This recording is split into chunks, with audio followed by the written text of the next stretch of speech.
કેરી પકવતા ખેડૂતોને માથે ઓઢી રોવાનો વારો આવ્યો। આંબાના બગીચાનો સર્વે કરી સરકાર સહાય આપે તે અંગે આવેદનપત્ર અપાયું। ઓણસાલ ખાકઠી બની ખેડૂતો માટે સાગઠી। આંબેરણમાં પુષ્કળ પ્રમાણમાં મોર આવતા શરૂઆતમાં સોનાના નળિયા ખેડૂતોને દેખાયા, પણ ખેડૂતો માટે મૃગજળ સાબિત થયા અને બની ગયા દીવા સ્વપ્નો।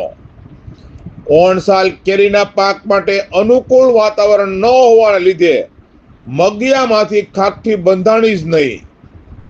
શરૂઆતી ખૂબ જ પ્રમાણમાં આવેલ મોર કાળો પડી નીચે ખરી જઈ રહ્યો છે। વા કવાને કારણે આવું બનવા પામી રહ્યું છે, જેથી કેરીના પાકને ખૂબ જ પ્રમાણમાં નુકસાન જવાની શક્યતાઓ સેવાઈ રહી છે। કેરીના ભાવો પણ ઓણસાલ સારા રહેશે, કારણ કે ક્યાંય માલ જ નથી।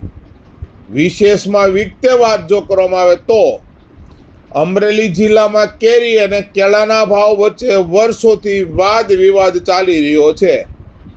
જ્યારે કેરીના ભાવ વધે ત્યારે કેળાના પણ ભાવ વધે, તો ઓણસાલ ખેડૂતોને કેળાના પણ ભાવ ખૂબ જ સારા પ્રમાણમાં મળશે તેવી કેળા પકવતા ખેડૂતો ધારણાઓ સેવી રહ્યા છે। કેરીમાં ડૂબા તો કેળામાં તરશું તેવી આશાઓ લઈને ખેડૂતોના પગમાં જોર જળવાઈ રહ્યું છે।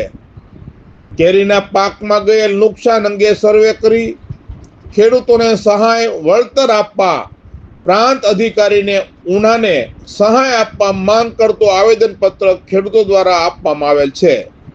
તેમજ ખેડૂતોના પ્રશ્નો અંગે સતત ચિંતિત એવા સાચા લોક પ્રહરી એવા ઉનાના ધારાસભ્ય કાળુભાઈ રાઠોડે કૃષિ મંત્રી રાઘવજીભાઈ પટેલને લેખિતમાં પત્ર લખી ખેડૂતોને ગયેલ નુકસાન અંગે વળતર ચૂકવવા માંગ કરતો પત્ર પણ લખ્યો છે।